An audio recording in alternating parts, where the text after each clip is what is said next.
When I see Black History Month, I don't see slavery. I don't see none of that. I see greatness. I see power. I see advancement. Philadelphia became the first major city to require African American history as a counted credit for high school graduation. This requirement came almost 38 years after protests on November 10th to the 22nd, 1967, where students in Philadelphia protested in solidarity with African American students. A protest on November 17th, 1967, at the Board of Education building led to 57 arrests and 15 hospitalizations. A final protest on November 22, 1967, called for the police commissioner, Frank Rizzo, who was thought to be racist against African Americans, to resign. However, in 1972, when Rizzo was elected mayor, he tried to prevent African American studies from being in the curriculum in the school district. In 2005, with almost 65% of students being African American, community members called for African American history to become a requirement for graduation at the public high schools. The School Reform Commission of the school district voted without opposition for African American history to be a requirement. Starting the fall of 2005, the course has been a requirement for all students in the district.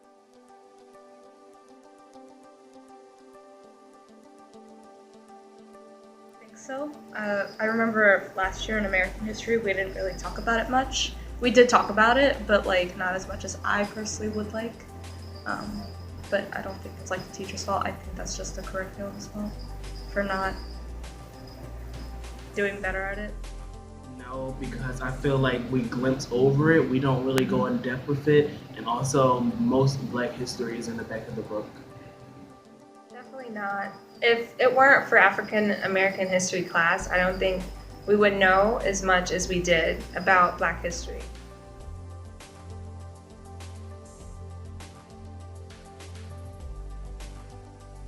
Learned the basics, which was African Americans were slaves. Like we learned about the basics on how they became and how they were treated.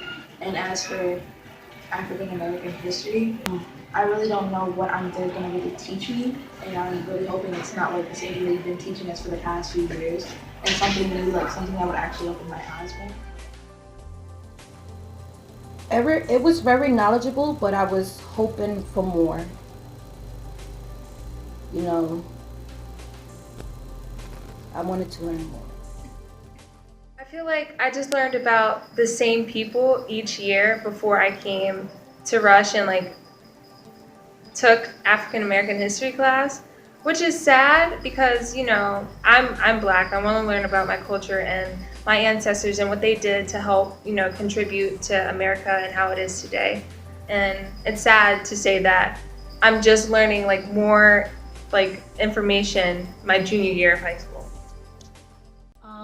I don't feel that I have a good basis of African American history knowledge just because when I went to high school, it wasn't a required course, so I didn't get the opportunity to learn about that subject like you were able to in Philadelphia School District.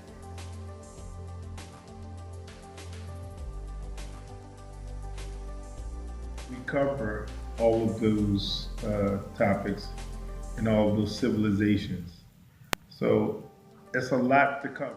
We have a basic knowledge of it. So we do cover those, and we have more knowledge of those civilizations, or those a lot of ancient civilizations, than we do of African American history. Last year we did learn a little bit about the Japanese internment camps and how there obviously was racism involved in it, but like other than that, and obviously like Native American / indigenous, but like there wasn't much. I know a little bit about, especially for my own personal history, and I think it's important for students to know, especially their own history, but also to be aware of other cultures and their history, because it helps us realize where people are coming from and we can relate to them better.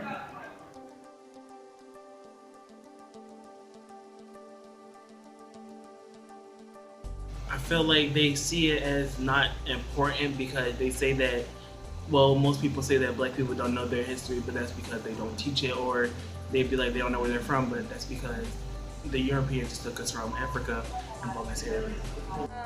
I don't know. I think it mostly stems from the racism, the amount of racism that was there at the time that Black History Month was created. There probably is less racism now, but I feel like people are just maybe too afraid to change it and are afraid of the repercussions. I don't know. I guess some people, like, they don't see it as important as American history when Black history is American history. So for it to be only taught during the month of February, especially for like elementary and middle school, it's sad because I think that they should learn about Black history year round.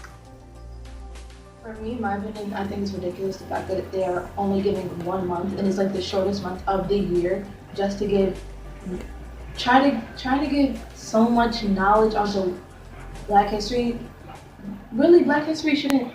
Oh my God! Like, I'm just like really frustrated about the fact that it's only given a month when it's honestly Black History Month is a part of history. Like, we should have been taught about this our entire lives, and honestly, this shouldn't just be given just 1 month. This is something that actually happened in history. This happened in world history, U.S. history. Honestly, it should be taught more. It should be more acknowledged. It should be more aware about like where we actually came from and how America became America.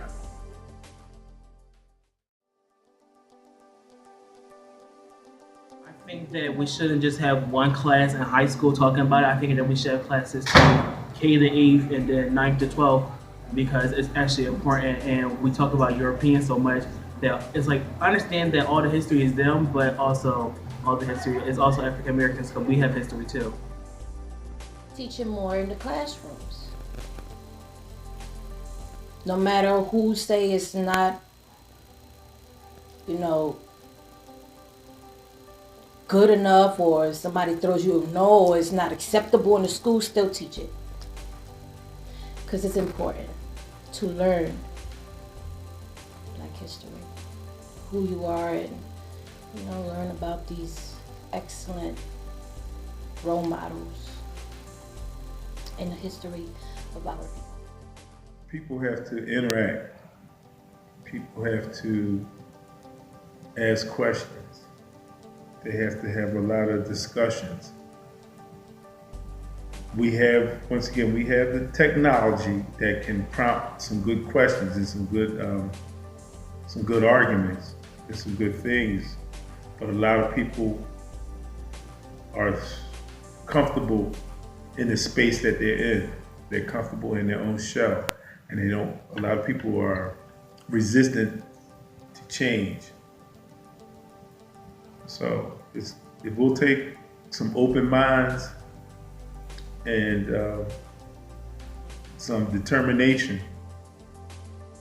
We know about civil rights leaders like Martin Luther King Jr. and Rosa Parks, abolitionists like Frederick Douglass and Malcolm X.